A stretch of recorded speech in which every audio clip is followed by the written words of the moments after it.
Hi hello నమస్తే, నా పేరు సక్రు నాయక్ రామవర్. మీరు చూస్తున్నారు ఎస్ఆర్ స్టడీ సర్కిల్. ప్రభుత్వ ఉద్యోగం సంపాదించడం ప్రతి ఒక్కరి కళ, జీవితాశయం. మనమందరం ఒక ప్రభుత్వ ఉద్యోగం సంపాదించడం కోసమే చాలా కష్టాలు పడుతుంటాం, ఎన్నో ఇబ్బందులు ఎదుర్కొంటూ ఉంటాం. అలాంటిది 3 ప్రభుత్వ ఉద్యోగాలు ఒకేసారి కొట్టేశారు, ఒకేసారి క్రాక్ చేశారు. మనకెవరైనా తక్కువగా చూసినా, అవమానించినా, లేదా బాధ పెట్టినా, అవహేళన చేసినా మనమేమనుకుంటాం, రూమ్లోకి వెళ్ళి ఏడవడమో, బాధపడిపోవడమో, తిట్టడమో చేస్తుంటాం. కానీ ఇప్పుడు మనం మాట్లాడుకునే వ్యక్తి అలా చేయలేదు. వాళ్ళని ధీటుగా ఎదుర్కొన్నాడు, వాళ్ళతో ఛాలెంజ్ చేశాడు. ఛాలెంజ్ చేసిన విధంగానే సాధించి, సంపాదించి మంచి స్థాయికి ఎదిగి వాళ్ళ ముందే నిలబడ్డాడు. ఇప్పుడు మనం అలాగే కాకుండా ఆయన సౌత్ ఇండియాలోనే 2వ ర్యాంక్ సంపాదించి వాళ్ళందరికీ, ఎవరైతే ఆయన్ని అవహేళన చేశారో వాళ్ళందరికీ చెంపపెట్టుగా సమాధానం చెప్పినట్టుగా, తన సక్సెస్తో మాత్రమే సమాధానం చెప్పిన వ్యక్తి మన ఆంధ్రవాడు, మన తెలుగువాడు, మన గుంటూరు వ్యక్తి అయినటువంటి సాయిరామ్ గారితో మనం ఇప్పుడు మాట్లాడబోతున్నాం. సాయిరామ్ గారు నమస్కారం అండి. బాగున్నారా? బాగున్నానండి. సార్, ప్రతి ఒక్కళ్ళకి కోరిక ఉంటుంది, అలాగే మీకు కూడా కోరిక ఉండొచ్చు. మీ కోరిక ఏంటి సార్? నా కోరిక అంటే, నేను అంతకుముందు కొన్ని సంవత్సరాల క్రితం నా కోరిక ఏంటంటే ఒక గవర్నమెంట్ జాబ్ సంపాదించి అందులో KVSలో రెగ్యులర్ ఎంప్లాయీగా అవ్వాలి అనేది నా కోరిక. Okay sir. కొన్ని సంవత్సరాల క్రితం అసలు మీకు ఈ టీచింగ్ ఫీల్డ్ వైపు రావాలని, ఈ టీచింగ్ ఫీల్డ్ ప్రొఫెషన్ ఎంచుకోవాలని ఎందుకు అనిపించింది? చిన్నప్పుడు కొంతమంది టీచర్స్ చూసి నేను ఇన్స్పైర్ అయ్యాను. టీచింగ్ ప్రొఫెషన్ ఎంచుకుంటే బాగుంటుంది, నాకున్న నాలెడ్జ్ ఎంతో కొంత నేను పిల్లలకి షేర్ చేయగలను అనే ఆలోచన నాలో మొదలైంది. కొన్ని సంవత్సరాల తర్వాత ఇంటర్ ఆ టైం నేను బ్యాడ్మింటన్ గేమ్ వైపు నా మైండ్ వెళ్ళడం, దాంట్లో ర్యాంక్స్ ఉండటం, సర్టెన్ లెవెల్స్ వరకు నేను రీచ్ అవ్వడం. ఆఫ్టర్ ఇంటర్ తర్వాత నేను ఎటో తీర్చుకోలేని పరిస్థితి, నా లైఫ్ బ్యాడ్మింటన్ వైపు వెళ్ళాలా, స్టడీస్ వైపు వెళ్ళాలా ఆలోచనలో ఉన్నాను ఆ టైంలో. ఇంకా అప్పుడు అనుకున్నాను, సరే బ్యాడ్మింటన్ వదిలేద్దాం, ఇంకా మన ప్రొఫెషన్ కెరీర్ ఒకటి బిల్డ్ చేసుకుందాం అని చెప్పి నేను TTCలో జాయిన్ అవ్వడం జరిగింది. ఓకే. మరి నాకు తెలిసిన సమాచారం ప్రకారం ఏంటంటే, మీరు మీ స్టడీస్ కంప్లీట్ అయ్యి కాంట్రాక్ట్ బేసిక్ టీచర్గా ఉన్నప్పుడు మీకు అక్కడ కొన్ని ఇబ్బందులు, అవమానాలు, కొంచెం తక్కువ చేసి చూడడం ఇలాంటివి జరిగామని విన్నాను. దీని మీద మీ స్పందన? అది జరిగాయంటే యాక్చువల్గా వాస్తవం, నిజంగా కొన్ని సంఘటనలు జరిగాయి. కాంట్రాక్ట్ టీచర్గా జాయిన్ అనే దానికంటే ముందు ఎప్పుడు జాయిన్ అయ్యానని చెప్తాను. ఓకే. 2015 ఎండింగ్లో నా DED కంప్లీట్ అయింది. ఆ తర్వాత వెంటనే 2016 ఫిబ్రవరిలో సీటెట్ క్రాక్ చేశాను విత్ 112 మార్క్స్. అప్పట్లో అది బెస్ట్ స్కోర్ అనుకున్నాను నేను. ఆ వెంటనే జూన్లో KVS ఇంటర్వ్యూస్ కాంట్రాక్ట్ టీచర్కి పేపర్ యాడ్లో మా నాన్నగారు చూసి నాకు చెప్పారు, అరే ఇది ఏదో పేపర్లో యాడ్ ఉంది, DED కూడా ఎలిజిబుల్ అయ్యాను. అప్పుడు దాకా నాకు తెలియదండి. యాక్చువల్గా కేంద్రీయ విద్యాలయ స్కూల్స్ ఉంటాయి, అందులో DEDకి ఎలిజిబిలిటీ ఉంటుంది టీచర్ పోస్ట్ అనే ఒక ఆలోచన కూడా నాకు తెలియదు. అంతకుముందు అసలు ఎప్పుడు ఊహించుకోలేదు. మన లైఫ్ ఎలా ఉంటుంది, TTC చదివినా లేదా DED చదివిన ప్రతి ఒక్క క్యాండిడేట్ యొక్క ఆలోచన ముందు నుంచి మన లెక్చరర్స్ చెప్పడం కానివ్వండి, పక్క వాళ్ళు చెప్పేది, ఫస్ట్ టెట్ క్లియర్ చేసుకుంది, ఆ తర్వాత DSC క్లియర్ చేసుకుంది, ఒక గవర్నమెంట్ జాబ్ తెచ్చుకొని లైఫ్ లాంగ్ హ్యాపీగా ఉండాలి. ఇదే మనకు తెలిసింది. నాకు అదే తెలిసింది, నాకు మా టీచర్స్, మా లెక్చరర్స్ అదే చెప్పారు. కానీ ఒక్కసారి ఆ యాడ్ చూసిన తర్వాత సరే ఏం చేద్దాం, ఒక చిన్న ట్రై చేద్దాం అని చెప్పి నేను ఆ సీటెడ్ సర్టిఫికేట్స్ అన్ని అప్పటికప్పుడు ప్యాక్ చేసుకొని మార్నింగ్ ఇంటర్వ్యూకి అటెండ్ అయ్యాను. ఈవినింగ్ ఇంటర్వ్యూ అయిపోయింది. విత్ ఇన్ అ వీక్ నాకు కాల్ వచ్చింది స్కూల్ నుంచి, ఇట్లా కాంట్రాక్ట్ టీచర్గా సెలెక్ట్ అయ్యారు, ఫస్ట్ షిఫ్ట్లో మీకు జాయిన్ అవ్వాలి అని చెప్పారు. అలా ఒక వారంలో టీచర్గా మారాను నేను. స్టూడెంట్ ప్రొఫెషన్ నుంచి స్టూడెంట్గా ఉంటే నేను టీచర్గా 1 వీక్లో నా లైఫ్ చేంజ్ అయిపోయాను. DED తర్వాత గ్యాప్ రావడం, అది అకాడమిక్ ఇయర్ మధ్యలో అవడం వల్ల ఆ సెషన్ పాడైంది నాకు. వెంటనే నేను డిగ్రీ జాయిన్ అవుదాం అనుకున్నాను. ఈ గ్యాప్లో ఇదంతా జరిగింది విత్ ఇన్ 1 వీక్. అలా నా టీచింగ్ కెరీర్ నేను స్టార్ట్ చేశాను 2016లో. అయితే 20 years నాకు అప్పుడు వెరీ యంగ్ ఏజ్ అనమాట. DED అయిపోవడం, నేను స్కూల్లో జాయిన్ అవ్వడం అలా జరిగిపోయింది. అలా జరిగింది. అదే నా ఫస్ట్ స్కూల్ టీచర్గా ఫస్ట్ నేను కేంద్రీయ విద్యాలయ గుంటూరులో అడుగుపెట్టాను. అక్కడ హాస్టల్లో ఉండేవాడిని, అది నా ఫస్ట్ హాస్టల్ కూడా యాక్చువల్లీ. అలా నా టీచింగ్ కెరీర్ స్టార్ట్ అయింది.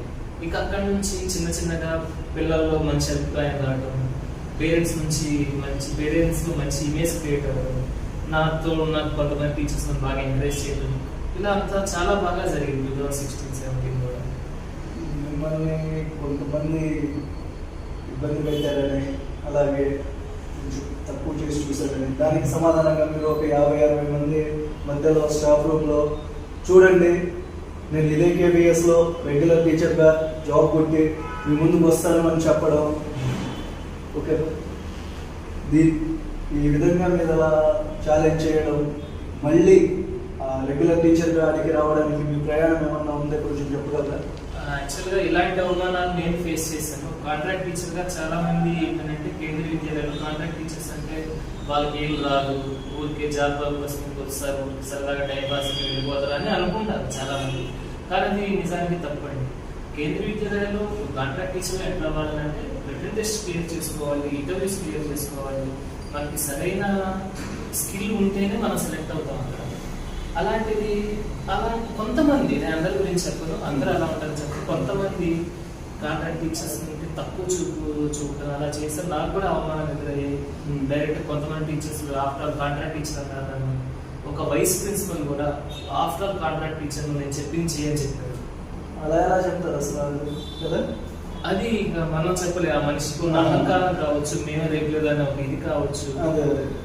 ఓకే, ఇట్లా అనిపించింది. ఇట్లా 2-3 సార్లు ఇలాంటి అవమానం ఎదురయ్యింది. ఇక ఫైనల్ గా 2017లో నేను ఎప్పుడైతే KVS మళ్ళీ డ్రాప్ అవుదాం అనుకున్నాను, ఆ టైంలో స్టాఫ్ మీటింగ్ జరిగింది. ఎందుకంటే ముందు 2017 జనవరిలో రిక్రూట్మెంట్ జరిగింది KVS కి. అప్పుడు 20 years ఏజ్, మేము సరదాగా మాకు తెలియదు అసలు గవర్నమెంట్ జాబ్స్ అంటే ఇంత ఉంటాయి, ఇలా ప్రిపేర్ అవ్వాలి, ఇంత కష్టపడాలి, మనకంటూ మైండ్ సెట్ క్రియేట్ చేస్తున్నారు ఆ టైంలో. అప్పుడు ఏం జరిగిందంటే మేము మా ఫ్రెండ్స్తో కలిసి హైదరాబాద్లో ఎగ్జామ్, సరదాగా నైట్ 10 ట్రైన్కి, ఆ ట్రైన్ కూడా లేట్ అవ్వడం, ఆ రోజు రాత్రి 12 గంటలకు రావాల్సింది 3 గంటలకు రావడం, ఆ నైట్ అంతా నిద్ర లేకుండా జర్నీ, ఇదంతా ఒక ఎత్తు అయితే ఎగ్జామ్ నాకు టైం సరిపోలేదండి. I could not manage the time.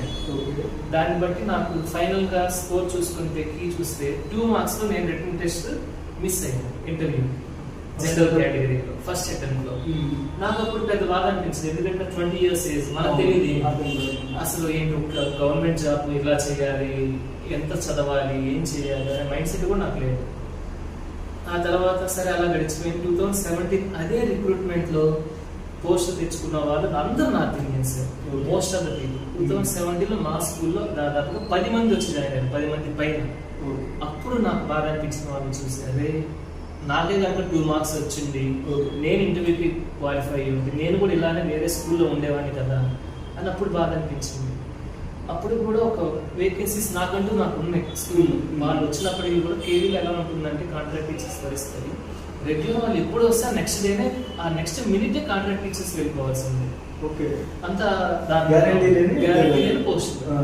కానీ కేవీలో చేస్తున్నాం, అది ఒక మంచి ఎక్స్పీరియన్స్ యాక్చువల్లీ. అలాంటి పరిస్థితులు ఇంకప్పుడు నేను డిసైడ్ అయ్యాను, okay I have to leave it అని చెప్పాను. ఆ టైంలో మీటింగ్లో స్టాఫ్ మీటింగ్ జరుగుతుంది, మా ఫేర్వెల్ పార్టీ లాంటివి. దాదాపు షిఫ్ట్ 1 అండ్ షిఫ్ట్ 2 మా స్కూల్స్ 2 షిఫ్ట్స్ ఉంటాయండి. more than 60 members స్టాఫ్ ఉంటున్నారు, vice principal, in charge principals, senior teachers అందరూ ఉన్నారు. వాళ్ళందరూ ముందు నేను ఛాలెంజ్ చేశాను ఓపెన్గా, కాంట్రాక్ట్ టీచర్స్ అంటే మీరు ఏదో అనుకుంటున్నారు, వీళ్ళకి నాలెడ్జ్ లేదు, ఎక్స్పీరియన్స్. ఓకే, ఎక్స్పీరియన్స్ పరంగా మాకు తక్కువే ఉంది, సీనియర్ టీచర్స్ పోలీసు వాళ్ళ ఏజ్ అంతా కూడా లేదు, దాన్ని యాక్సెప్ట్ చేస్తాను. కానీ నాలెడ్జ్ లేదు, మీరు ఇన్ఫీరియర్ అని చెప్పే మాట తప్పు. నేను దాన్ని యాక్సెప్ట్ చేయను.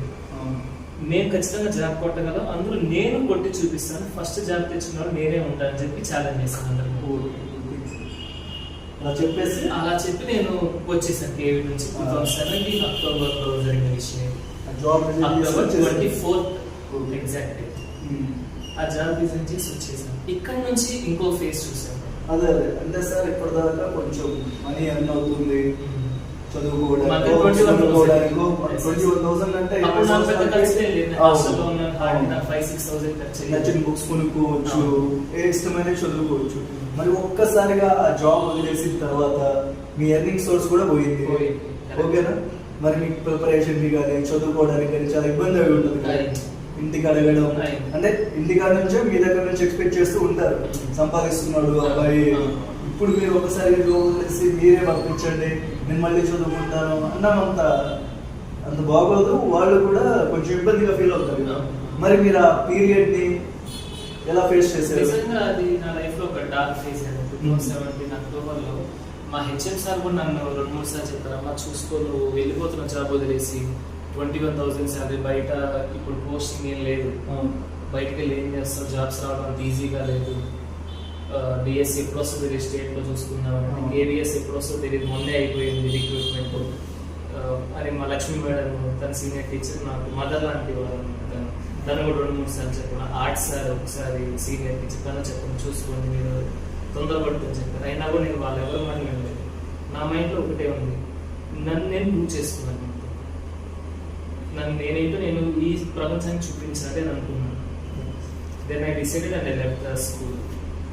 బయటకు వచ్చేసాను, అవనిగడ్డ వెళ్ళాను, అక్కడ కోచింగ్లో జాయిన్ అయ్యాను. అక్కడ స్టేట్ గవర్నమెంట్ టెట్ రాబోతున్నదని కొంచెం వార్తలు అవి వస్తుంటే ఓకే ఫస్ట్ టెట్స్ ట్రై అని చెప్పి జాయిన్ అయ్యాను.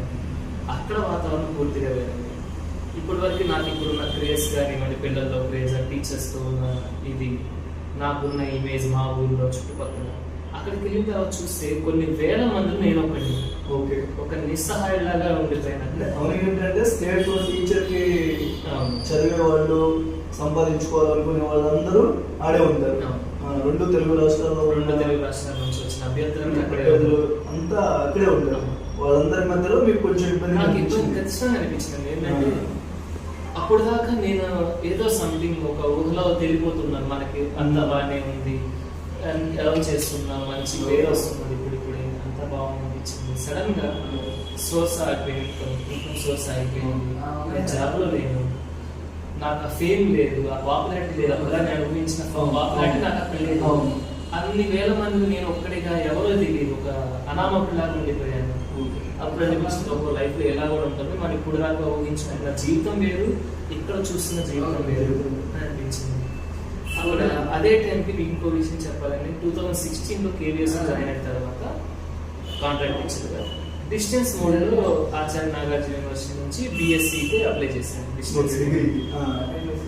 అలా 2016 ఎండింగ్కి డిగ్రీ అయిపోయింది. 17 డిసెంబర్కి డిగ్రీ ఎగ్జామ్స్ రాయాల్సి ఉంది. అదే టైంలో నాకు డిగ్రీ ప్రాక్టికల్స్ అటెండ్ చేయాల్సి ఉంది, కొన్ని క్లాసెస్ ఉన్నాయి, రికార్డ్స్ ఉన్నాయి. అదే టైంలో నేను వదిలేసి అక్కడికి వెళ్ళడం చాలా ఇబ్బంది అనిపించింది. అది ఏంటంటే ఆ టైం నేను ఎగ్జామ్స్ రాయడం కూడా ఫిక్స్ అయ్యాను. ఎగ్జామ్స్ ఇప్పుడు డిసెంబర్లో మిస్ అయినా నెక్స్ట్ మేకు ఉంటాయి, ప్రయారిటీ చేస్తాను. ఆ టైంలో జస్ట్ రికార్డ్స్ మాత్రం కంప్లీట్ చేసిన ఎట్లా ఫ్రెండ్స్ దగ్గర తీసుకొని వచ్చి వెళ్ళి ఆ కోర్సింగ్ మిస్ చేయడం కూడా కష్టమే. వన్ డే మిస్ అయ్యాము, మనం ఎన్ని క్లాసెస్ మిస్ అవ్వాలి. అలాంటి సిచ్యువేషన్ లో సరే ప్రాక్టికల్స్ అయితే చేద్దాం, ఎగ్జామ్స్ రిటర్న్ టెస్ట్ మన తర్వాత తీసుకోమని చెప్పారు. అలా ఆ టైంలోనే రికార్డ్స్ కంప్లీట్ చేసి ప్రాక్టికల్స్ అటెండ్ అవ్వడం. అదే టైంలో డిసెంబర్ జనవరి టైంలో టెట్ 1 రావడం, నోటిఫికేషన్ ఇచ్చేసింది. అప్పటికి ఇంకా అందరూ మళ్ళీ వచ్చేయడం, జనాలు ఎక్కడ వాళ్ళు అక్కడ మా క్లాస్మేట్స్ రావడం, అలా అంతా జరిగిపోయింది. మళ్ళీ సెకండ్ టెట్ వచ్చే టైంకి నా డిగ్రీ సెకండ్ ఇయర్ ఎగ్జామ్స్ అలా డిసెంబర్ మిస్ అయ్యాను కదా, ఈసారి మేలో చేయాల్సి వచ్చింది. అదే టైంలో టెట్ 2 ఎగ్జామ్ ఉంది. ఈసారి ఏం చేశాను, టెట్ 1 4 రాసాను, 120 మార్క్స్ వచ్చాయి. సరే 120 వచ్చింది. చాలా ఎక్కువ కదండి, అంటే చాలా వచ్చాయి, ఇంకా అందరికి ఎక్కువే వచ్చాయి, కానీ నేను ఇంకా స్కోర్ చేయగలనేమో అనిపించింది.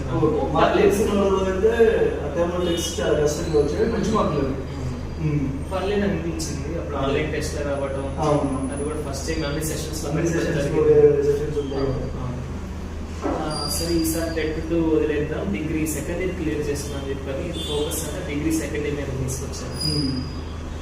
ఈ టైంలో టెట్ 2 రాశాను, 125 మార్క్స్ వచ్చాయి. Exams degree exam second year complete అయ్యాయి. ఈ లోపు ఇంకా నా కోచింగ్ రెగ్యులర్ కోచింగ్ క్లాసెస్ అయిపోయాయి. అక్కడ ఎలా ఉంటుంది, అవనిగడ్డలో జనాలు మన పక్కన వాళ్ళు రోజుకి 20 నుంచి 22 గంటలు చదువుతారు. మీరు నమ్మాల్సి చెప్తే 20 నుంచి 22 గంటలు. అసలు నేనైతే కనీసం కదలకుండా అరగంట గంట కూడా కూర్చోలేదు పుస్తకాలు. నా యాక్చువల్ కండిషన్ ఏదైతే మరి అలాంటి వాళ్ళు ఒకేసారి 3 జాబ్లు ఎలా క్రాక్ చేశారు చెప్తాను. అదేంటంటే అండి, అందరూ అనుకుంటారు రోజుకి 20 గంటలు చదవాలి, 18 గంటలు చదవాలి, 16 గంటలు చదవాలి. ఇవన్నీ నేను నమ్మనండి. It depends on the person. First person యొక్క స్ట్రెంగ్స్ ఏంటో తను తెలుసుకోవాలి. ఒక పర్సన్ ఏం వీక్నెసెస్ ఉన్నాయి వాటిని ఎలా ఓవర్కమ్ చేయాలి తను తెలుసుకోవాలి. దాని ఏంటో తను తెలుసుకోవాలి. నా బలం ఏంటంటే అండి, నాకు ఎంతో కొంచెం ఎక్కువ మెమరీ ఉందని నేను అనుకుంటాను. దానివల్ల నేను ఎక్కువ చదవాల్సిన అవసరం నాకు లేదు. నేను తక్కువ టైంలో ఎక్కువ గ్రాస్ చేయగలను విషయాన్ని. ఇంకోటి నాకు చెప్పాను కదా, నేను స్పోర్ట్స్ కోసంగా నా కెరీర్ని బిల్డ్ చేసుకుందాం అనుకున్నాను. నాకు స్పోర్ట్స్ గేమ్స్ చాలా ఇష్టం. Most of the time play గ్రౌండ్లో గడపడానికి ఇష్టపడతాను. అలా గడిపాను కూడా. ఈ ప్రిపరేషన్ టైంలో కూడా అక్కడి నుంచి 2018లో ఇక ఈ మే తర్వాత మా సిస్టర్కి పెళ్లి ఫిక్స్ అవుతుంది. అక్క ఉంది, తను మ్యాచెస్ ఇక నేను అక్కడ ఉండలేదు. ఇంటికి వచ్చేసి సరే పెళ్లి ఫిక్స్ అవుతుంది అనుకుంటున్నా. 2-3 months లో పెళ్లి ఫిక్స్ అవడం, పెళ్లి అయిపోవడం అంతా అయిపోయింది. సెప్టెంబర్ 2 నేనే చూసుకోవాలి. ఆ కెరీర్ అంతా. మరి అదే టైంలో ఎగ్జామ్స్ వస్తే ఏం చేయాలి? డిఎస్సి ప్రిపేర్ అవ్వట్లేదు, కోచింగ్ లో లేదు, డైలీ టెస్ట్ రాయట్లేదు, రివిజన్ టెస్ట్ రాయట్లేదు. ఇవన్నీ నా మైండ్ లో తిరుగుతూనే ఉన్నాయి. ఇన్ని పనులు చూసుకుంటూ సెప్టెంబర్ 2 మా సిస్టర్స్ మ్యారేజ్ అయిపోయింది. సెప్టెంబర్ 9 నా ఇంకా ఇంట్లో చెప్పేశాను, మీరు నన్ను ఇంకా కదిలించు, నా వర్క్ అక్కడితో అయిపోయింది, నన్ను ఇప్పుడు నా చదువుకునేమని చెప్పి నేను ఈసారి అవనగడ్డ వెళ్ళకుండా నల్లపాడు వచ్చేసాను. నా హాస్టల్ గుంటూరు, మా స్కూల్ ఉన్న ఏరియా నల్లపాడు. అదే హాస్టల్కి వెళ్ళిపోయి అదే రూమ్ లో ఉండిపోయి ఇంకా చదవడం స్టార్ట్ చేశాను. కొంచెం కష్టం అనిపించినా కూడా ఈ రోజు చిన్నగా గంట 2 గంటలు అలా టైం పెంచుకుంటూ ఒక రోజు 4-5 hours వరకు చదవగలిగాను.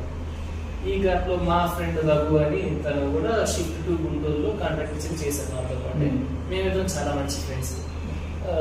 ఏంటంటే నాకు ఇంకొక అమేజింగ్ విషయం అంటే, ఎప్పుడు మా ఇద్దరికి కూడా సేమ్ సెంటర్ పడేది. ఎగ్జామ్స్ కి వెళ్ళటం, సీటెట్ కానివ్వండి, ఏవిఎస్ టెస్ట్ కానివ్వండి, తెలంగాణ ఎగ్జామ్స్ కానివ్వండి, అలా కలిసి వెళ్తూ ఉండేవాళ్ళం. అలా మేము మంచి ఫ్రెండ్స్ అయ్యాము.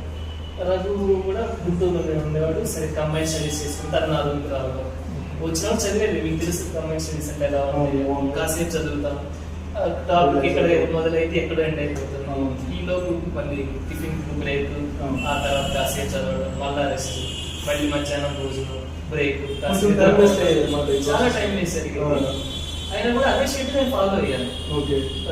ఈ ఎగ్జామ్స్ ప్రిపేర్ అయ్యే టైం అది ఇదే నా షెడ్యూల్. వేసుకున్న టైం టేబుల్ ఏదేమైనా కూడా అక్కడ బందీగా అంతే, ఇంతే ఉండేది. ఇన్ని బ్రేక్స్ తో ఉండేది. దాంట్లో చదవడానికి నేను కేటాయించుకున్న కంటే చాలా తక్కువ అన్నమాట.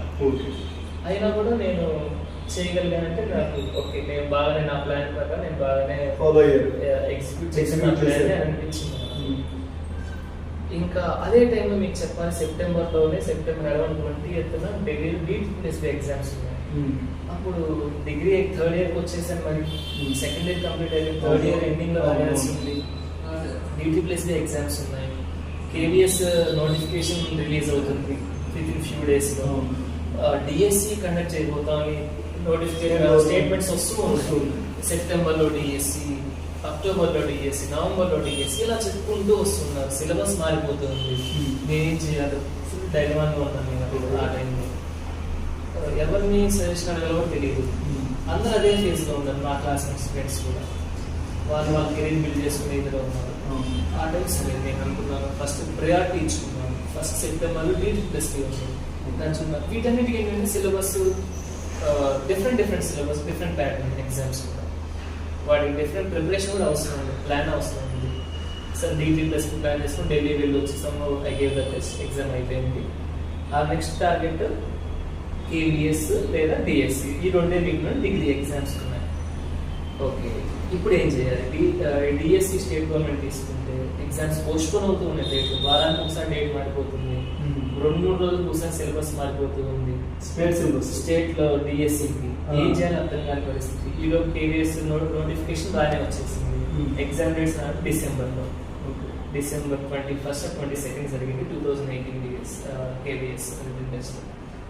అని నేను ఫిక్స్ అయ్యాను. ఓకే, ఫస్ట్ కేవీఎస్ ఎగ్జామ్ ఉంది కాబట్టి మన ప్రిపరేషన్ మెయిన్ ఫోకస్ కేవీఎస్. ఈ గ్యాప్ లో నేను చేసిన ఛాలెంజ్ నాకు వస్తుంది. అసలు ఇంతమంది నేను ఛాలెంజ్ చేసి నేను చేయగలనా, నేను సాధించగలనా జాబ్ని, ఒకవేళ మిస్ అయితే మనం మళ్ళీ అసలుకి వెళ్ళి తలెత్తుకోగలమా, బయట ఎక్కడికి వెళ్ళినా కూడా మనం చెప్పగలమా ఏంటి మనం ఏదైనా చేసి, ఇలా నా మైండ్లో చాలా మంది అవుతుంది ఆ టైంకి.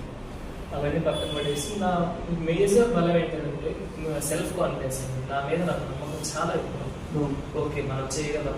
ఇంకోటి ఛాలెంజెస్ యాక్సెప్ట్ చేయడం. ఎవరినో ఒక ఛాలెంజ్ ఇచ్చారంటే మనం చేసి చూపించాలంటే అంతే కదా. ఆ నేచర్ ఉన్న బట్టి నేను ఇప్పుడు ఇలా మీ ముందు మాట్లాడగలుగుతున్నాను నేను అనుకుంటాను. ఇబ్బందులు వచ్చాయి ఏదో అన్నారని ముందుకు ముందుకు వెళ్ళగలమా, అక్కడే ఆగిపోతాం. ఫేస్ చేసుకొని ముందుకు వెళ్ళడం. అలా ఫస్ట్ కేవీఎస్ కి తీర్చుకున్నాను. డిఎస్సి ఈ మధ్యలో డైలమా, అరే మరి కేవీఎస్ ఒకవేళ all India exam return test clear అయినా ఇంటర్వ్యూ చేయగలమా, ఇంటర్వ్యూలో మంచి మార్క్స్ స్కోర్ చేయగలమా, దీన్ని ఫోకస్ చేసి డిఎస్సిని ఈజీగా కొంచెం కష్టపడితే స్టేట్ గవర్నమెంట్ జాబ్ దీన్ని మిస్ చేసుకుంటే మరి ఎలా, అటు ఇటు కాకుండా రెండు పడవలుగా కాలేస్తే లైఫ్ ఏమైపోతుందని ఒక చిన్న భయం ఉండేది మనసులో. అప్పుడప్పుడు సందేహాలు ఇట్లా వస్తూ ఉండేవి, ఏం చేయాలి అని. అయినా కూడా సరే పర్లేదు మనం చేయగలని చెప్పి నా మేజర్గా నేను స్వామి వివేకానంద బుక్స్ చాలా ఇష్టం. నేను రెగ్యులర్గా ఇప్పుడు కూడా మా ఇంట్లో గోడ మీద కొన్ని కొటేషన్స్ రాసి పెట్టుకున్నాను. నేను ఎర్లీ మార్నింగ్ లేస్ చదివేవాడిని. వాటిని అలా చూసి నాకు చాలా కాన్ఫిడెన్స్ వచ్చింది. అలా చదువుగానే ఏదో ఒంట్లో తిరిగి వైబ్రేషన్స్ అనమాట. అంత బాగుంది. నేను తను అంత బాగా నేను అడుగుతారు చాలా మంది మీ ఇష్టమైన హీరో హీరో అని అడుగుతుంటారు కదా. రియల్ హీరో నాకు స్వామి వివేకానంద. చాలా గొప్పది ఆయన. మనం ఇంకొక వీడియో చేద్దాం ఆయన గురించి. స్వామి వివేకానంద చాలా ఇన్స్పిరేషన్ నాకు ఆయన. చాలా మంది కూడా ఆఫ్ కోర్స్ నేను అసలు ఇండియాలో ఉన్న అసలు ప్రపంచంలో ఉన్న యువకులందరూ కూడా ఆయన అంటే ఇష్టపడిన వాళ్ళు ఎవరూ లేరు. యువకుల దినోత్సవం కూడా జరుపుకుంటాం. ఇంకా అలా చేసుకుంటూ నాకు నేనే నచ్చుకుంటూ నాకు నేనే మోటివేట్ చేసుకుంటూ ఉండేవాడిని. ఈ గ్యాప్ లో కొంతమంది కోర్సెస్ గురించి చెప్పాలి. ఈ జర్నీలో 2016 నవ్య మేడం అని ఒక టీచర్, తను నాతో పాటు గుంటూరులో కాంట్రాక్ట్ టీచర్ కంప్యూటర్ టీచర్ గా జాయిన్ అయ్యారు. తను కొన్ని నెలల తర్వాత మేమిద్దరం చాలా బెస్ట్ ఫ్రెండ్స్ అయిపోయాం. ఇద్దరు ఆలోచన ఒకేలా ఉండటం, ఇద్దరు ఒకేలాగా బిహేవ్ చేయడం, ఇలా ఇద్దరు క్లోజ్ అయ్యారు, బెస్ట్ ఫ్రెండ్స్ చాలా. తను ఎలా అంటే నాకంటే కూడా తనే నా మీద ఎక్కువ నమ్మకం. నన్ను నమ్మేదానికంటే కూడా తను నన్ను నమ్మేది చాలా ఎక్కువ. అంత బాగా నన్ను నమ్మి మీరు చేయగలరు ఖచ్చితంగా, మీరు ఆ టాలెంట్ ఉంది, కొంచెం ఫోకస్ కొంచెం అలా అదే పర్సనల్స్ ఉంటుంది, అలానే మెయింటైన్ చేయండి అని చెప్తూ నన్ను ఎప్పుడు సపోర్ట్ చేస్తూ ఉంటాను. అలాగే లక్ష్మి మేడం మా మదర్ లాంటి వాళ్ళు చాలా బాగా సపోర్ట్ చేశారు. తను కూడా చాలా మందికి ఈసారి నువ్వు కొట్టేస్తానని జాబ్ వచ్చేస్తుంది, నేను నాతో పాటు మా కలీగ్గా చూడాలి కేవీఎస్ లో రెగ్యులర్ ఎంప్లాయీగా అని చెప్పారు. నేను చాలా సీరియస్గా తీసుకున్న విషయం. మా హెచ్ఎం సార్ కూడా చాలా సపోర్ట్ చేశారు. మిగిలిన కొంతమంది ఇచ్చేస్తారు. ఈ ప్రిపరేషన్ టైంలో మూర్తి సార్ అని చెప్పి తను పీజీటీ ఫిజిక్స్ ఇన్ఛార్జ్ ప్రిన్సిపల్ గా చేశారు కేవీఎస్ లో. ఆయన నాకు ఎలా అంటే బెస్ట్ ఫ్రెండ్ లాగా అనమాట. ఆయన చాలా పెద్దలు, ఆయన చూసి అందరూ గౌరవంతో నిలబడతారు. ఆయన పక్కన చేరేసి రామ కూర్చొని అలా కూర్చోబెట్టారు. వాళ్ళు నిలబడి ఉండేవారు సీనియర్ టీచర్స్. అంత ఫ్రెండ్షిప్ ఉండేది మా మధ్యలో. అది వీళ్ళకి కొంచెం డైజెస్ట్ చేసుకోలేకపోయారు. అది ఇలాంటివన్నీ జలస్ చాలా కారణాలు. చిన్నప్పటికే ఫేమ్ రావడం, ఇద్దరిని అందరూ పొగడము, తిరగడము, నాలెడ్జ్ కొంచెం ఉత్సాహం ఇప్పుడు కాబట్టి 4 మంది ఎక్కువ చేయడము, ఆ విషయంలో జలస్ రావచ్చు. సార్కి షెడ్యూల్ ఎలా ఉండేదంటే మార్నింగ్ స్కూల్ కి ఫస్ట్ ఆయనే వస్తారు, లాస్ట్ వెళ్ళేది కూడా ఆయన. షిఫ్ట్ 1 అయినప్పటికీ షిఫ్ట్ 2 టైం కూడా చాలా లేట్ నైట్స్ లో వర్క్ చేశారు. అలాంటి సార్ కూడా నా కోసం నా రూమ్కి వచ్చి నాకు కొన్ని ఫిజిక్స్ కాన్సెప్ట్స్ టీచ్ చేశాను. అంత బిజీలో కూడా, అంత బిజీ షెడ్యూల్ లో కూడా ఆ కాన్సెప్ట్స్ నాకు కేవీఎస్ ఇంట్రెస్ట్ కి చాలా ఉపయోగపడ్డాయి. అలా కొంతమంది నాకు సపోర్ట్, మా ఇంట్లో వాళ్ళు మోరల్ సపోర్ట్ ఇచ్చారు. పర్లేదు నువ్వు చేయగలవు అని నన్ను ఇప్పుడు ఫోర్స్ చేయలేదు. ఖచ్చితంగా జాబ్ తెచ్చుకోవాలి, చదవాలని, హిందీ ర్యాంక్స్ రావాలి, హిందీ మార్క్స్ రావాలి అసలు ఎప్పుడు అనలేదు. వాళ్ళు ఎప్పుడు నాకు ఫ్రీ హ్యాండ్ ఇచ్చారు. మా అమ్మ నాన్న, మా అక్క, మా మ్యారేజ్ అయిన తర్వాత అక్క బావ కూడా చాలా సపోర్ట్ చేశారు నన్ను. ఈ లిమిటెడ్ ఫ్రెండ్స్ సర్కిల్, టీచర్స్ వీళ్ళందరూ చాలా సపోర్ట్ చేశారు నన్ను. ఇలా వాళ్ళ సపోర్ట్ వల్ల నేను కొంత చేయగలిగాను. సంహా ఇప్పుడు అచీవ్ అని చెప్పగలను. అలా కేవీఎస్ రిటర్న్ టెస్ట్ చివరికి అట్లా వచ్చి డిసెంబర్లో అయిపోయింది. ఆ వెంటనే with month DSC return test రాయాల్సి వచ్చింది. నాది అప్పుడు డిఎస్సి మళ్ళీ ఇదే డైనమా డిఫరెంట్ సెషన్స్లో ఎగ్జామ్ జరిగింది. ఆల్మోస్ట్ 18 to 20 సెషన్స్లో జరిగిన ఎగ్జామ్ మోర్ దెన్. మరి దాన్ని క్లియర్ చేయగలమా, ఈక్వల్ కట్ ఆఫ్ వస్తుందా చెప్పలేము. డిఎస్సి లేదా ఉంటుందో స్టేట్ కేవీఎస్లో చూసుకుంటే అది ఇంకో విషయం ఏంటంటే అదే ఇయర్ బిఎడ్ వాళ్ళకి ఎలిజిబిలిటీ ఇచ్చారు. బిఎడ్ వాళ్ళకి కూడా ప్రైమరీ టీచర్ కి ఎలిజిబుల్ అని చెప్పి ఒక రూల్ పాస్ చేశారు.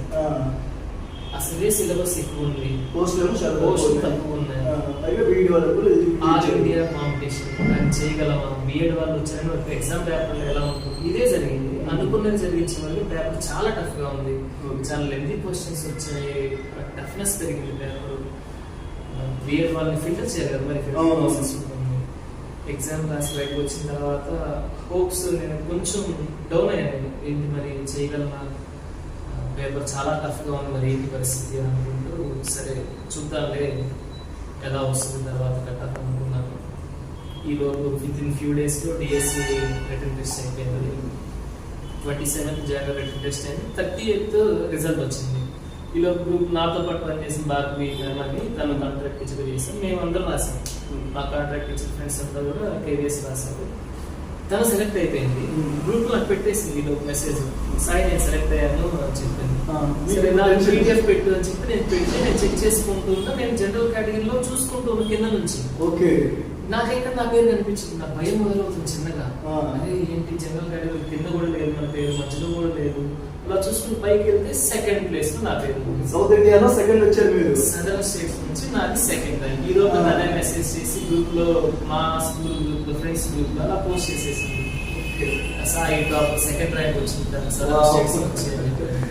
అదే నేను ఇంట్లో ఉన్నాను, నేను ఎట్లా చెప్తే ఇంట్లో చాలా హ్యాపీగా ఫీల్ అయ్యారు. చాలా మంచి విషయం కదండి.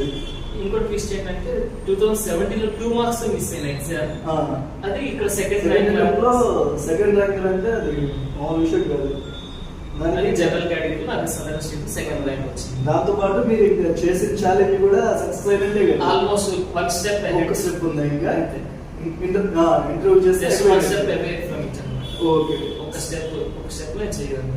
ఇంటర్వ్యూ షెడ్యూల్ వచ్చేసి 25th February. సరే ఇప్పుడు ఇంటర్వ్యూ గురించి మనం మాట్లాడుకుంటాం. కేవీఎస్ రిటర్న్ టెస్ట్ గురించి మనం మాట్లాడుకుందాం. ప్యాటర్న్స్ అన్ని మన స్టేట్ డిఎస్సి లాగా ఉండవండి. దాంట్లో సబ్జెక్ట్ 80 మార్క్స్ ఉంటుంది. మెయిన్ ఫోకస్ ఇంగ్లీష్, హిందీ ఉంటుంది, కంప్యూటర్ ఉంటుంది, GK, current affairs, arithmetic and logical reasoning, ఇవి జనరల్ కాన్సెప్ట్స్. ఈ సబ్జెక్ట్ పరంగా చూసుకుంటే సిబిఎస్ఈ టెక్స్ట్ బుక్స్ మెయిన్ ఉంటుంది. మన కేవీఎస్ ఎంబీఎస్ ప్రిపరేషన్ కి మెయిన్ గా సిబిఎస్ఈ ఎన్సీఆర్టీ టెక్స్ట్ బుక్స్ అంటారు. ఈ ఎన్సీఆర్టీ టెక్స్ట్ బుక్ 6th నుంచి 12th వరకు ఖచ్చితంగా ప్రతి ఒక్క ఆస్పిరెంట్ చదవాలి. నేను చెప్పేది ఇది, ఎవరన్నా సీరియస్ ఆస్పిరెంట్ ఉన్నారు కేవీఎస్ కానీ ఎంబీఎస్ కానీ అంటే NCERT text book 6th to 12th science, social పక్కాగా చదవాలి. నాకున్న టైంలో నేను వాస్తవం చెప్పాలంటే నేను అసలు టెక్స్ట్ బుక్స్ నేను కంప్లీట్ చేయలేని పరిస్థితి. ఆ హడావిడిలో తక్కువ టైంలో వస్తుంది. నేను ఇప్పుడు కూడా మా పిల్లలకి ఏం చెప్తానంటే మీకు టెక్స్ట్ బుక్స్ అనే స్టడీ లేదమ్మా, ఇవి చాలా ఇంపార్టెంట్. ఎగ్జామ్స్ జరగాలన్నా ఎన్సీఆర్టీ 6th to ఇంటర్ వరకు వచ్చే దాంట్లో నుంచే బిట్స్ వస్తుంది. ప్యాటర్న్ డిఫరెంట్ ప్యాటర్న్ ఎలా ఉన్నా సిలబస్ అదే ఉంటుంది. ఇంకోటి ఏంటంటే మన స్టేట్ లో ముఖ్యంగా ఏపీ అండ్ తెలంగాణ రెండు తెలుగు రాష్ట్రాలు చూస్తుంటే బిఎడ్ చదివే పిల్లలు మాక్సిమం తెలుగు. ఇప్పుడు కొన్ని సంవత్సరాల క్రితం నుంచి ఇంగ్లీష్ మీడియం వచ్చింది. ఇంగ్లీష్ మీడియం నేను చదివింది కూడా తెలుగు మీడియం. ఇంటర్ వరకు నా ఎడ్యుకేషన్ అంతా ఇంగ్లీష్ మీడియం. మరి ఈ బిఎడ్ లో టర్మినాలజీ అంతా డిఫరెంట్. తెలుగులో ఉంది, తెలుగులో ఎగ్జామ్స్ రాయాలి, టెట్ తెలుగులో ఉంటుంది. డిఎస్సి తర్వాత బైలింగ్వల్ ఇచ్చారు ఆఫ్ కోర్స్, అయినప్పటికీ కూడా మనం చదివిన టెక్స్ట్ బుక్స్ తెలుగు బిఎడ్.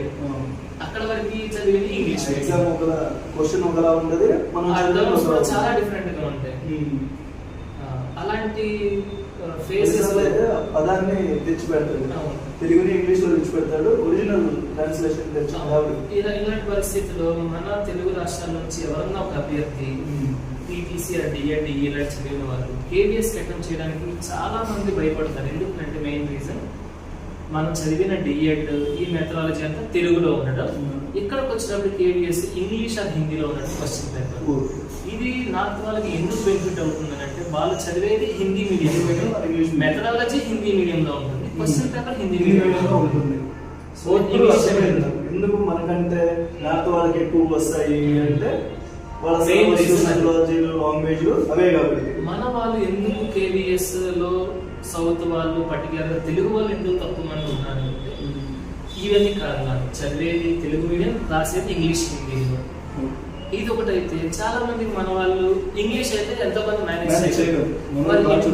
ఇంటర్వ్యూలో హిందీలో ఉంటుంది, రెండు లాంగ్వేజ్ లో ఇవ్వాలి ఇంటర్వ్యూ, హిందీ और ఇంగ్లీష్ లో ఇవ్వాలి, లాంగ్వేజ్ లో ఇంటర్వ్యూ ఉంటుంది. మరి అప్పుడు మనం ఏం చేయాలి? మనం చాలా మంది అక్కడే అదే KVS అంటే హిందీలో మాట్లాడాలి, హిందీ ఫ్లూయెన్సీ కావాలి. ఇంకా చాలా మంది తెలిసే ఉంటుంది డిఎడ్ చదివే పిల్లలు కూడా ఇంగ్లీష్ అంటే కూడా భయపడే వాళ్ళు ఉన్నారు. ఇంగ్లీష్ కే భయపడే వాళ్ళు హిందీని ఎలా నేర్చుకుంటారు? మనం హిందీ ఏంటంటే 35 మార్కులు వస్తే చాలే, చాలా మంది పాస్ అయితే చాలే, దాని తర్వాత ఏం పడుతుంది ఎలా వదిలేస్తాం మనం. అందుకనే చాలా మంది మన తెలుగు రాష్ట్రాల నుంచి KVS కి ఇంట్రెస్ట్ చూపించలేదు. కానీ మనం వాటికి ప్రిపేర్ అవ్వడం చూసుకోవడం చాలా బెటర్ ఏమో సార్. ఎందుకంటే స్టేట్ గవర్నమెంట్ లో ఒక డిఎస్సికి ఇంకొక డిఎస్సికి ఒక నోటిఫికేషన్ ఇంకో నోటిఫికేషన్ కి మధ్యలో ఇయర్స్ ఆఫ్ చాలా గ్యాప్ వస్తుంది. అన్ని సంవత్సరాల పాటు ఒక అభ్యర్థి ఇలా ఈ ప్రిపరేషన్ లో కొనసాగుతూ ఉండడం. ఫర్ ఎగ్జాంపుల్ లాస్ట్ డిఎస్సి 2018లో జరిగింది ఆంధ్రాలో, ఇప్పుడు 24లో నోటిఫికేషన్ ఇచ్చారు, అది కూడా సరిగ్గా పూర్తిగా జరగలేదు. ఇలాంటప్పుడు ఈ 6 ఏళ్ల పాటు ఒక అభ్యర్థి వేరే వైపుగా పోకుండా ఈ 6 సంవత్సరాలు కుటుంబం మీదే ఆధారపడుతూ అక్కడ నుంచి 5,000 ఎంతో కొంత డబ్బులు తీసుకొచ్చి చదవడం చాలా ఇబ్బందిగా ఉంటుంది కదా. మరి అలాంటప్పుడు ఇదిగోండి ఇప్పుడు మీరు చెప్పిన వాటిని కొంచెం దాన్ని తీసుకుంటే, ఎందుకంటే సేమ్ సిలబస్ చిన్న చిన్న మార్పులతో కొంచెం కష్టపడితే జాబ్ క్లియర్ చేసుకుంటుంది. ఇలాంటి వాళ్ళకి మరి మీరేం సలహాలు సూచనలు ఇస్తారు ఈ ఆంధ్ర తెలంగాణలో చదువుతున్న మన TTC DED అభ్యర్థులకి? ఇది చాలా ఇంపార్టెంట్ విషయం అండి. మీరు అన్నట్టుగానే ఫస్ట్ డిఎస్సి 2014లో అంటే నేను తెలిసిన 2014లో జరిగింది. అప్పుడు నేను డిఎడ్ ఫస్ట్ ఇయర్ లో ఉన్నాను. ఆ ఇయర్ కి నాకు ఎలిజిబిలిటీ లేదు. ఓకే, అసలు దాని గురించి ఆలోచన లేదు. ఆ తర్వాత డిఎడ్ అయిపోయింది, కాంట్రాక్ట్ టీచర్ జాయిన్ అయ్యాం, డిగ్రీ జాయిన్ అయ్యాం. 18లో నోటిఫికేషన్ వచ్చింది. ఈ 4 years గ్యాప్ చాలా మంది బిఎడ్ స్టూడెంట్స్ బయటకు వచ్చేసారు, కంప్లీట్ చేసాం. ఆ ఉన్న పోస్టులు కూడా తగ్గిపోతున్నాయి సంవత్సరం. మీరు గమనిస్తే 14లో ఉన్న పోస్టులు 18లో లేవు, 18లో చూపించిన పోస్టులు 24 డిఎస్సి నోటిఫికేషన్ కూడా లేవు. సంవత్సరం పోస్టులు తగ్గిపోవడం, స్కూల్స్ చేయకపోవడం, అభ్యర్థులు పెరగడం, విడిగా డిఎడ్ కాలేజెస్ రావడం, ఇలా చాలా ఫ్యాక్టర్స్ ఉన్నాయి. పైగా మన దగ్గర గవర్నమెంట్ ఎంప్లాయీస్ ఉన్న క్రేజ్ అంతా ఇంత కాదు, చాలా ఎక్కువ ఉంది. అందులో డిఎడ్ చదివితే ఏంటంటే తక్కువ ఏజ్ లో గవర్నమెంట్ జాబ్ తెచ్చుకొని లైఫ్ సెటిల్ అవుతుంది ఒక ఆలోచన. జాబ్ ఇంటి దగ్గర ఉండొచ్చు, లేకపోతే ఆ మండలంలోనో ఆలోచన ఉంటుంది. ఇదే మైండ్ సెట్ తో మనందరం ఉన్నాం. కొన్ని ఫ్యాక్టర్స్ కూడా వాస్తవం జరుగుతున్నాయి. పైగా అమ్మాయిలకి టీచర్ జాబ్ చాలా సౌకర్యవంతంగా ఉంటుంది. టైమింగ్స్ బాగుంటాయి, 9 to 4, 9 to 3:30 అని ఎక్కువ మంది అట్లా రావడం వల్ల బాగా కాంపిటీషన్ పెరిగిపోతుంది.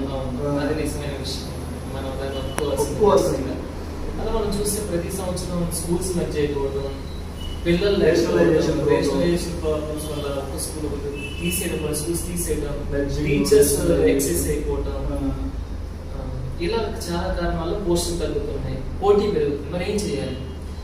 ఒక చిన్న ఎగ్జాంపుల్ నాదే అండి.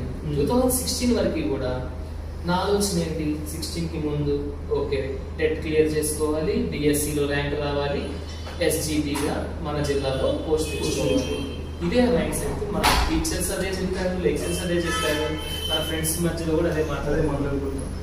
కానీ తెలియని విషయం ఏంటంటే డిఎడ్ ఉంటే కనుక ఇలాంటి KVS అని ఒక సెంట్రల్ గవర్నమెంట్ స్కూల్ ఉంటుందని, అది CBSE అండర్టేకింగ్ లో ఉంటుందని నాకు 2016లో తెలిసిందండి. దీనిపైన అవేర్నెస్ చాలా తక్కువ మందికి ఉంది. ఇప్పుడు కొంచెం పెరుగుతుంది లాస్ట్ 2-3 years లో. ఇప్పుడు కొంచెం అవేర్నెస్ పెరుగుతుంది, ఇంకా పెరగాల్సిన అవసరం ఉంది.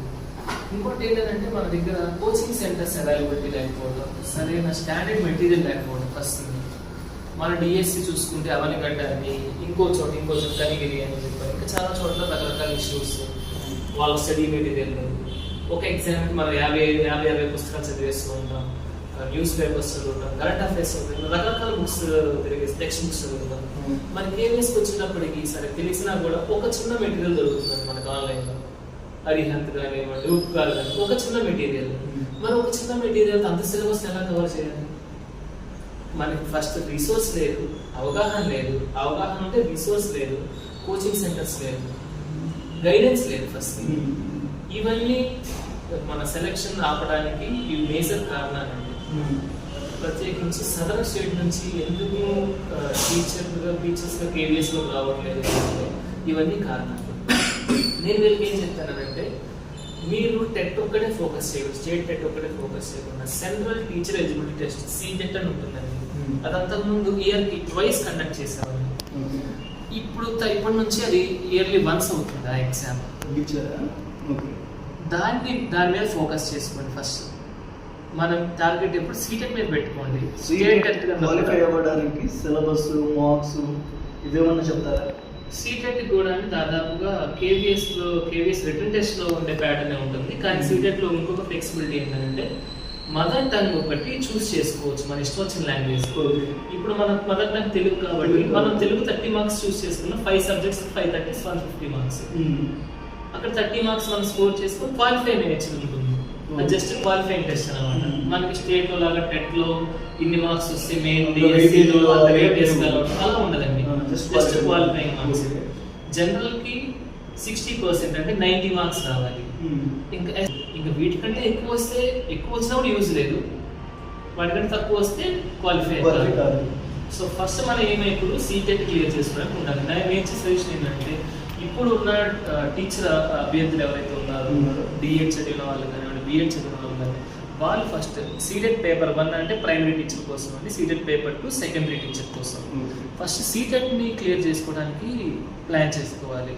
దీంతో పాటుగా స్టేట్ ప్రిపరేషన్ ఎప్పుడు వస్తుంది మనం చెప్పలేదు. సైమల్టేనియస్ గా ఇక్కడ ఎక్కువ ఆపర్చునిటీస్ ఉన్నాయి కాబట్టి రెగ్యులర్ గా మనకి నోటిఫికేషన్ పడుతున్నాయి. ఎవ్రీ ఇయర్ పడుతుంది.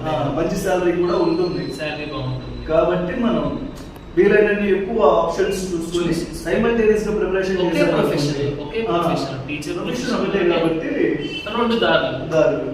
ఒకటి మనం ఇంగ్లీష్ భయాన్ని కొంచెం వదిలేసుకొని కొంచెం తరువుగా ప్రిపేర్ అవుతూ ఉంటే మనం ఈజీగా క్రాక్ చేసేవచ్చు. క్లాస్ సెలెక్షన్ ఏంటంటే, కొంచెం చదివే పిల్లలు, కాన్ఫిడెన్స్ ఉన్న పిల్లలు ఎవరైతే ఉన్నారో వాళ్ళు మేజర్గా వాళ్ళ ఇంగ్లీష్ కమ్యూనికేషన్ స్కిల్స్ పెంచుకుంటూతో పాటు హిందీ కూడా ఫోకస్ చేయాలి. హిందీ మీద కూడా బాగా ఫోకస్ చేసి చదవడం, రాయడం, మాట్లాడడం ఇలా జనరల్గా నేర్చుకుంటూ ఉంటే వన్స్ సీటెట్ క్లియర్ అయిన తర్వాత కేవీఎస్ రిటర్న్ టెస్ట్కి ఇవన్నీ యూజ్ అవుతాయి. వీటితో పాటుగా టైం దొరికినప్పుడల్లా ఏం చేయాలంటే CBSE or NCERT text books refer చేసుకుంటూ కలెక్ట్ చేసుకుంటూ. ఇప్పుడు మన సిలబస్ కూడా సిబిఎస్ఈ చాలా కోర్సెస్ ఆన్లైన్లో వచ్చేసాయి. యూట్యూబ్లో గోల్డెన్ ఉన్నాయి, ఆన్లైన్లో చాలా కోర్సెస్ వచ్చాయి. నేను చదివేటప్పుడు, నేను ఇంటర్వ్యూకి ప్రిపేర్ అయ్యేటప్పుడు తెలిసి ఓహో ఇన్ని యూట్యూబ్ ఛానల్స్ కేవీఎస్ఈ వాళ్ళ కోసం ఉన్నాయి, ఇన్ని క్లాసెస్ జరుగుతున్నాయి, ఎంతమంది మెంటర్స్ ఉన్నారని చెప్పి అప్పుడు తెలిసింది. అదే నార్త్ లో చూసుకుంటే వాళ్ళకి ప్రతి దగ్గర కేవీఎస్ అంటే చాలా అవగాహన, టీచర్ ప్రొఫెషన్ చూస్ చేసుకునే కూడా కారణం. సోర్సెస్ ఎక్కువ ఉన్నాయి, వాళ్ళకి మంచి అవగాహన ఉంది, వాళ్ళ హిందీ ప్లస్ పాయింట్. వాళ్ళకి చదివేది Hindi methodology, exams Hindi English కాబట్టి వాళ్ళు ఎక్కువ రావడానికి ఛాన్సెస్ ఎక్కువ. ఇది మెయిన్. కాబట్టి నేను చెప్పే సజెషన్, సీటెట్ క్లియర్ చేసుకోవడంతో పాటుగా మన ఇంగ్లీష్, హిందీ ఇది ఓన్లీ ఈ ఎగ్జామ్ పర్పస్ కోసమే కాదు, మన సెల్ఫ్ డెవలప్మెంట్ కోసం కూడా ఇది చాలా ఇంపార్టెంట్. లాంగ్వేజ్ స్కిల్స్ మనం ఎన్ని పెంచుకుంటే అంత నాలెడ్జ్ పెరుగుతున్నాం. కనీసం ఇంగ్లీష్, హిందీ మీద పట్టు సాధిస్తే ఒక టీచర్గా మనం ఎక్కడైనా రాణించగలుగుతాం నా ఉద్దేశంలో. కేవీఎస్ ప్యాటర్న్ ఎగ్జామ్ పైన ఆల్రెడీ మనం చెప్పుకున్నాం. 80 మార్క్స్కి కంటెంట్ ఉంటుంది. GK, current affairs, computer knowledge, reasoning ability ఇవన్నీ ఉంటాయి అన్నమాట. వన్స్ ఈ రిటన్ టెస్ట్ కూడా క్లియర్ అయిన తర్వాత ఇంటర్వ్యూ ఉంటుందండి. ఇవన్నీ కూడా ఆల్ ఇండియా లెవెలే. సీటెట్ కానివ్వండి, కేవీఎస్ రిటన్ టెస్ట్ కానివ్వండి, కేవీఎస్ ఇంటర్వ్యూ కానివ్వండి, ఆల్ ఇండియా లెవెల్లో ఉంటాయి. వన్స్ ఇది అయిపోయిన తర్వాత కట్ ఆఫ్ కేటగిరీ వైజ్ ఉంటుంది. జనరల్ కింద ఓబీసీకి, SC, ST, PH candidates different cut offs ఉంటాయి. ఇంటర్వ్యూకి వచ్చేటప్పటికి 60 మార్క్స్ ఉంటుంది. ఇప్పుడు ప్యాటర్న్ కొంచెం చేంజ్ అయింది. నా టైంలో 2019లో ఉన్న ప్యాటర్న్ ఇప్పుడు ప్యాటర్న్ చేంజ్ అయింది. ఇంటర్వ్యూలో 4 మెంబర్స్ ఉంటారు ప్యానల్లో. వాళ్ళు డిఫరెంట్ క్వశ్చన్స్ అడుగుతారు. నేను జనరల్ క్వశ్చన్స్, ఇంట్రొడక్షన్ ఇవ్వండి, మన గురించి మనం చెప్పడం కానివ్వండి, డెమో ఇవ్వమంటాం కానివ్వండి. నాకైతే నా ఇంటర్వ్యూ సెకండ్ ర్యాంక్ నాది కాబట్టి ఫస్ట్ బోర్డులో ఉంది ఇంటర్వ్యూ, సెకండ్ నెంబర్ నాదే. నా ఇంటర్వ్యూ దాదాపు 25 మినిట్స్ జరిగిందండి. ఓకే, 25 మినిట్స్ పాటు నన్ను ఇంటర్వ్యూ చేశారు. చాలా ఎక్కువ అంత చేసినా కూడా నేను ఎక్కడ బోర్ ఫీల్ అవ్వలేదు. ఇంటర్వ్యూ చేసే వాళ్ళు కూడా బోర్ ఫీల్ అవ్వలేదు. నేను చాలా కాన్ఫిడెంట్ గా ఉన్నాను ఇంటర్వ్యూ టైంలో కూడా. అక్కడ నా ఎక్స్పీరియన్స్ చాలా యూజ్ అయింది. కేవీలో ఎక్స్పీరియన్స్ నేను కూడా నన్ను డెవలప్ చేసుకున్నాను ఈ గ్యాప్. మనం ఎప్పుడైతే డార్క్ ఫేజ్ నుంచి బయటకు వచ్చి ఓకే అని చెప్పి ఇంకొంచెం సాలిడ్ గా తయారైంది. నేను తయారు చేసుకున్నాను. ఇంటర్వ్యూ చాలా బాగా జరిగింది. డెమో ఇవ్వమన్నాను, ఇంగ్లీష్ బోర్డ్స్ చెప్పాను, స్టోరీ చెప్పాను, కొన్ని జనరల్ క్వశ్చన్స్ అడిగారు. ఇంటర్వ్యూ చాలా సేపు జరిగింది. చాలా కాన్ఫిడెంట్ గా ఉన్నాను బయటకు వచ్చినప్పుడు. మా నాన్నగారు నేను హైదరాబాద్ వెళ్ళిన ముందు రోజే రిలేటివ్స్ ఇంటి దగ్గర అక్కడ నుంచి ఇంటర్వ్యూకి వెళ్ళాను. కేవీ క్రికెట్ లో జరిగింది. అది ఫస్ట్ టైం ఇంటర్వ్యూస్ పిఆర్టీస్ కి నాకు తెలిసినంత వరకు మన దగ్గర జరగడం. అది కూడా ప్లస్ పాయింట్ అని నేను అనుకుంటాను. ఎక్కడో వస్తుందో మనం ఎలా వెళ్తాం, అక్కడ ఎలా ఉంటాం మనం ఆ 2 రోజులు అని భయపడతాం. ఎక్కడైనా ఇంటర్వ్యూలు ఎక్కడైనా రావచ్చు, పోస్ట్ కూడా ఎక్కడైనా రావచ్చు. మీ ఇంటర్వ్యూ పోస్ట్ ఇండియాలో ఎక్కడైనా రావచ్చు. మనం జస్ట్ ఆప్షన్స్ ఇవ్వగలం అంతే. జోన్స్ వైజ్ గా ఉంటాయి. North zone, south zone, east zone, ఇలాంటి జోన్స్ ఉంటాయి. మనం జస్ట్ ఆప్షన్ ఫిల్ చేయగలం అంతే. మనకు కావాల్సిన స్టేట్ కూడా మనం చెప్పలేము. ఇలా నాకు ఈ స్టేట్ కావాలి, ఈ డిస్ట్రిక్ట్ అని చెప్పలేము. జస్ట్ మనం ప్రిఫరెన్స్ ఇస్తాం అంతే. వస్తే వచ్చింది, లేదంటే పోవాలి. అది ఆ ప్రిఫరెన్సెస్ మాత్రం మనం ఇవ్వగలం, కానీ పోస్ట్ మనం డిసైడ్ చేయలేము. పోస్ట్ కావాలంటే ఈ వేలో నేను చెప్పినట్టు ఇంటర్వ్యూలో రకరకాల క్వశ్చన్స్ అడుగుతారు. మీరు ఇండియా ఎక్కడ ఇచ్చినా వెళ్తారా అంటే మన సమాధానం అవును అని మాత్రమే ఉండాలి. ఒకవేళ కాదు అని అంటే దాన్ని మనం వ్యాలిడ్ చేసుకోవడానికి సరైన వ్యాలిడ్ రీజన్ మన దగ్గర ఉన్నది, దాన్ని సపోర్ట్ చేసుకోవడానికి. కాబట్టి ఏంటంటే ఒకటి ఫిక్స్ అయి ఉండాలి. మనకి ఏవిఎస్ లో అడుగు పెట్టాలి అంటే ఇండియా ఎక్కడైనా వెళ్ళడానికి రెడీగా ఉండాలి. ఎలాంటి ప్లేస్ అయినా ఉండటానికి, ఎలాంటి ప్లేస్ అయినా మనం సర్వే అవ్వడానికి నార్త్ ఈస్ట్ అని ఉంటుందండి. హార్డ్ స్టేషన్స్ ఉంటాయి, వెరీ హార్డ్ స్టేషన్. కొన్ని సివిల్ స్కూల్స్ ఉంటాయి, మిగిలిన స్కూల్స్ కొన్ని ఉంటాయి వేరే బాడీ అండర్టేకింగ్స్, ప్రాజెక్ట్ స్కూల్స్ అంటాం. అలా డిఫరెంట్ జోన్స్ లో డిఫరెంట్ రీజియన్స్ లో ఉండే స్కూల్స్. నోటిఫికేషన్స్ ఎలా ఉంటాయి సార్? ఇది 4 years ఒకసారి అట్లా పడ్డాయి. లాస్ట్ టైం అంటే వచ్చేసారి ఒకేసారి థౌజండ్స్ లో ఉంటాయి పోస్ట్. మా అప్పుడు 5,000 అప్పుడు 5,000 ఇచ్చారు బిఆర్టీ కూడా. వాటి 5,500 ఉంటాయి, 5,500 300 ఉంది. వాటిని చివరికి 3,000 తీసుకొచ్చారు, తగ్గించేసారు. అది నోటిఫికేషన్ ఒక పాయింట్ మెన్షన్ చేస్తూ ఉంటారు. అది ఖచ్చితంగా ఉంటుంది. Post May increase or decrease అని చెప్పిన ఒక పాయింట్ క్లియర్ ఇస్తారు. వాళ్ళ ప్లాన్ అంతా పక్కాగా ఉంటుంది. కాబట్టి మనం ఎక్కడ పాయింట్ అవుట్ చేయడానికి ముందు ఒక నోట్ వేసేసారు. పోస్ట్ 5,300 ఆల్ ఓవర్ ఇండియా ఉంది. అది చివరికి వచ్చినప్పుడు 3,000 చేశారు. ఆ 3,000 లో కూడా నేను పోస్ట్ సాధించగలిగాను. ఎందుకంటే ఇంటర్వ్యూ బాగా చేశాను. As well as written test అంత స్కోర్ లేకుండా కూడా ఇంటర్వ్యూ స్కోర్ బాగుంటుంది. తర్వాత ఇంటర్వ్యూ స్కోర్ గురించి 56 out of 60. వావ్, అసలు మామూలు విషయం కాదు. ఎందుకంటే ఇంటర్వ్యూలో అంత స్కోర్ ఎక్కడ ఇవ్వరు కదా సార్. నా ఎక్స్పెక్టెడ్ స్కోర్ ఏంటంటే అంతకుముందు ప్రిపేర్ అయ్యేటప్పుడు 50 స్కోర్ చేసి చాలా ఎక్కువ. సివిల్స్ అవి ఇవి ఇంటర్వ్యూ చూస్తాను కదా, ఇంటర్వ్యూలో 50% కంటే ఎక్కువ వచ్చాయి అనుకోండి, అండ్ చాలా ఎక్కువ వచ్చినట్టు. అలాంటిది మీకు 60, 56 అంటే అసలు మామూలు విషయం కాదు. సో ఇంటర్వ్యూ చాలా బాగా చేశారు. ప్రీవియస్ నాలెడ్జ్, కేవీలో పనిచేసిన ఎక్స్పీరియన్స్ అంతా ఇక్కడ పనికి వచ్చింది. కాబట్టి ఫైనల్ నేను చెప్పేది ఏంటంటే, ఎవరన్నా టీచర్ కెరీర్ లో రాణించాలి అనుకుంటే ఫస్ట్ వాళ్ళు అర్థం చేసుకోవాలి. వాళ్ళ యొక్క స్ట్రెంగ్స్ ఏంటి, వీక్నెసెస్ ఏంటి, వాటిని ఎలా ఓవర్కమ్ చేయాలి, మనకున్న సోర్సెస్ ఏంటి. మన ఊరికే నిరాశ చెందకూడదు. ఫస్ట్ థింగ్, నిరాశపడితే మనం ఇంప్రూవ్ చేసుకోవడానికి, మనం మోటివేట్ చేసుకుంటారు. ఇప్పుడు మనం చేయగలం.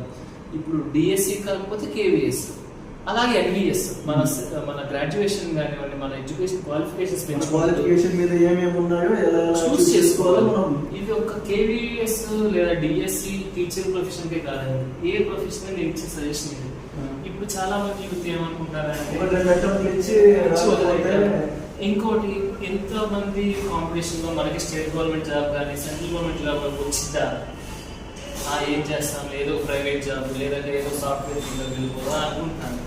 కానీ నేనేమంటానంటే ఖచ్చితంగా మన లైఫ్ని గవర్నమెంట్ ఫీల్డ్లో, గవర్నమెంట్ ఎంప్లాయీగా లేదా స్టేట్ గవర్నమెంట్ సెంట్రల్ గవర్నమెంట్లో చూడాలనుకుంటే మనకి ఆ దృఢ సంకల్పం ఉండాలి. మనం చేయగలం, ఖచ్చితంగా మనం సాధించేది అక్కడే ఉండాలి. దాంతో పాటుగా రిసోర్సెస్ ఏంటి, మనం చదివిన పోస్ట్ ఎన్ని రకాల ఉద్యోగాలు ఎక్కడెక్కడ ఉంటాయి, ఎలాంటి అవకాశాలు ఉంటాయి, మనం ఇంకా ఏం డెవలప్ చేసుకోవాలి వీటిలో అని వీటి మీద ఫోకస్ చేస్తే డెఫినెట్గా ఒక స్టేట్ గవర్నమెంట్ జాబ్ కానీ సెంట్రల్ గవర్నమెంట్ జాబ్ కానీ సాధించడం చాలా ఈజీ. కానీ కావాల్సింది ఏంటి, ఒక పక్కా ప్లాన్ ఉండాలి, మన మీద మనకు నమ్మకం ఉండాలి. దాంతో పాటుగా మన ప్లాన్స్ని ఎగ్జిక్యూట్ చేసుకుంటూ కొంత హార్డ్ రిటర్న్ టెస్ట్ అయిపోయింది, ఇంటర్వ్యూ అయిపోయింది, ఫైనల్ రిజల్ట్ కోసం వెయిటింగ్. అప్పటికి ఎలక్షన్ షెడ్యూల్ వచ్చేసింది, మార్చ్కి రిజల్ట్ హోల్డ్ పెట్టేశారు. మళ్ళీ నేను డిసెంబర్ 2018 డిసెంబర్ ఎగ్జామ్స్ రాయలేదు కదా, మళ్ళీ మేలో రాయాల్సి వచ్చింది 19 డిగ్రీ ఫైనల్ ఇయర్ ఎగ్జామ్స్. ఈసారి స్కూల్లో జాయిన్ అయిన, మళ్ళీ కాంట్రాక్ట్ ఇచ్చింది. మార్నింగ్ స్కూల్కి వెళ్ళటం, ఆఫ్టర్నూన్ ఎగ్జామ్కి వెళ్ళటం, డిగ్రీ ఎగ్జామ్స్ ఇలా జరిగింది. మధ్యలో కొన్ని ఎగ్జామ్స్ మార్నింగ్ సెషన్ ఉండటం, ఎగ్జామ్స్ సెలవు పెట్టడం, స్కూల్ సెలవు పెట్టడం, ఎగ్జామ్కి వెళ్ళడం, ఇలా చేసుకుంటూ డిగ్రీ కంప్లీట్ చేశాను. జూలై 8న రిజల్ట్ వచ్చింది, ఇంటూ సెలెక్షన్ లిస్ట్ వచ్చింది. దాంట్లో స్కోర్ ఇవ్వలేదు, just list of selected candidates, provisional selected candidate list వస్తే దాంట్లో నా నేమ్ ఉంది. ఇంకా అప్పుడు ఫిక్స్ అయిపోయింది, ఓకే మనకి KVS లో ప్రైమరీ టీచర్ జాబ్ వచ్చేసింది. కానీ ఎక్కడ వచ్చింది, ఎంత స్కోర్ వచ్చింది, ఏ రీజన్ వస్తుంది అని తెలియలేదు. ఈ పోస్టింగ్ ఆర్డర్స్ అంతా కూడా ఆగస్టు 20th ఇచ్చారు, రీజనల్ అలాట్మెంట్. మా ఫ్రెండ్ భారతి అని చెప్పాను కదా, తనకి బెంగళూరు రీజన్ వచ్చింది. అది ఈవినింగ్ 7-8 ఆ టైంకి వచ్చేసింది. మీకు అన్ని రీజన్స్ అయిపోయాయి. 25 రీజన్స్ ఉంటే 23 రీజన్స్ అయిపోయాయి అప్పటికి. నైట్ 9 అవుతుంది 10 నేను చూస్తున్నాను, నాకు ఎక్కడ ఏ రీజన్ కూడా వినిపించడం నాకు లేదు. మిగిలిన 2 రీజన్స్, చెన్నై రీజన్, ఒకటి హైదరాబాద్ రీజన్. ఈ 2 రీజన్లు ఎక్కడ వస్తాయి? చెన్నై అంటే అది చాలా దూరం ఉంది, చాలా ఉన్నాయి స్కూల్స్.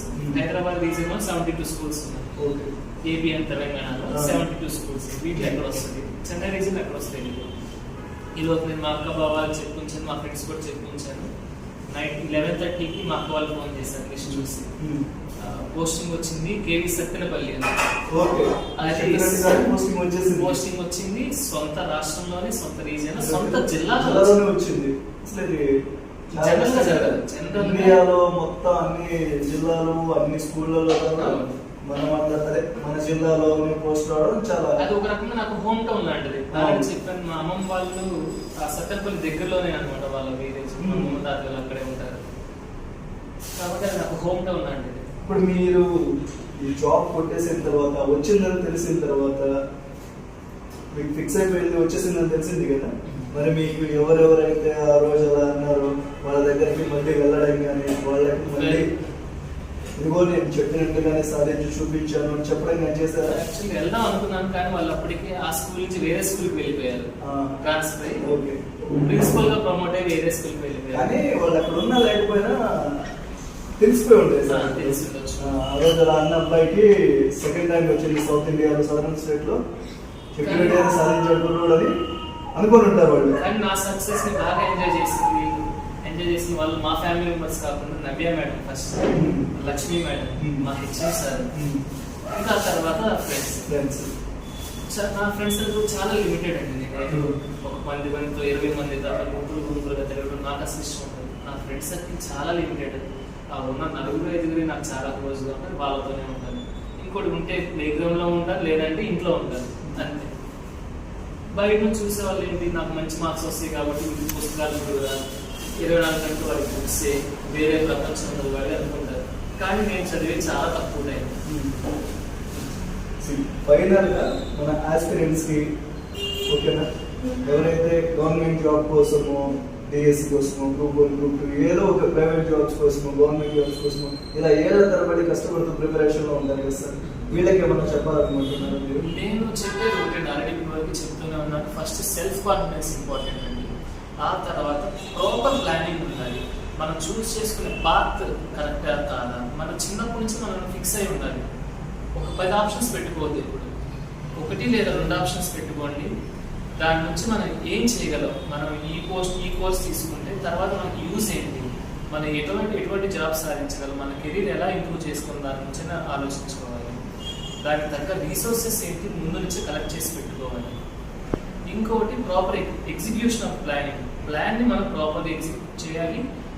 ఫస్ట్ థింగ్ మన పేరెంట్స్తో డిస్కస్ చేయాలి. నా ప్లాన్ ఇది, మనం ఎలా అనుకుంటున్నాం, మీరేమంటారు, నేను ఎలా అనుకుంటున్నాను,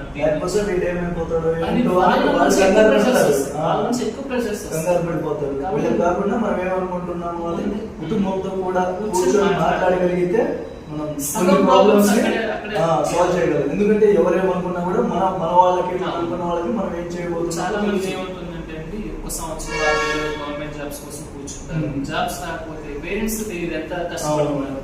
అరే ఇంటి వీళ్ళు 6 నెలలు, సంవత్సరం, 2 సంవత్సరాలు జాబ్స్ రావట్లేదు, వీడి వల్ల కాదు ఇంకా అని చెప్పి వీళ్ళని ఆస్పిరెంట్స్ ని డిసప్పాయింట్ చేయడం, తక్కువ చేసి మాట్లాడితే జనరల్ జరిగేది చాలా కారణాలు ఉంటాయి సార్. కాబట్టి నేనేమంటానంటే ఇలాంటి ప్లాన్ ఉంటే పేరెంట్స్ ప్రాపర్ గా డిస్కస్ చేయండి. ఇది కాకపోతే ఏం చేస్తారు క్వశ్చన్ కూడా మీ దగ్గర ఆన్సర్ ఉండాలి. మీ లైఫ్ మీద మీకు పర్టికులర్ క్లారిటీ ఉండాలి.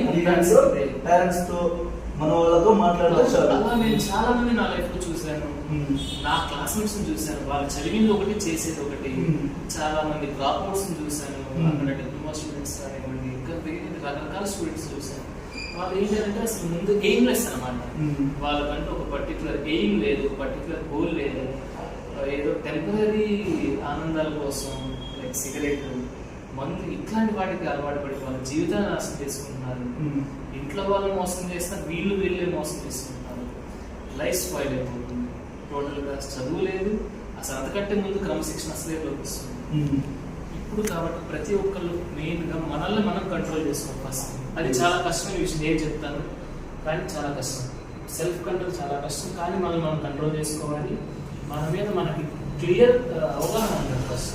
మన స్ట్రెంగ్స్ ఏంటి, మనం ఏం సాధించగలం, వాటికి ఎలా మనం మార్గాలు ఎన్నుకోవాలి, ఏ విధంగా ముందుకు నడవాలి, కావాల్సిన రీసోర్సెస్ ఏంటి, ఇవి మనం పర్టికులర్ గా చూసుకొని మన అవగాహనతో ఒక ప్లానింగ్ తో ముందుకు వెళ్తే మనం ఏదైనా సాధించేసుకోవాలి. ఏదైనా సాధించాలి. దాంట్లో ఎటువంటి అసలు నమ్మకం ఇది లేదు, ఎటువంటి భయం లేదు, ఎటువంటి వెనక తిరిగి చూసుకునే ఆలోచన కూడా లేదు.